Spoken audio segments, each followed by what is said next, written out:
Hi friends, welcome back to my channel NSF thoughts NR team. Friends, ఈ మధ్య నన్ను చాలామంది ఇన్స్టాగ్రామ్లో అడిగింది కూడా, అక్క వశీకరణ గురించి చెప్పారు కదా, ఇది కేవలం పురుషులకేనా లేదా అమ్మాయిలు కూడా చేయవచ్చా అని అడిగారు. మనిషిని బట్టి, మనిషి తీరుని బట్టి ఒక్కొక్క మనిషికి ఒక్కొక్క విధానంగా వశీకరణ అనేది ఉంటుంది.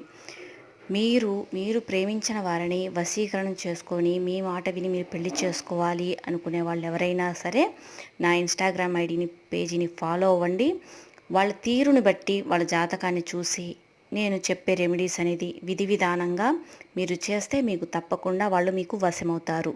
Please follow my Instagram page.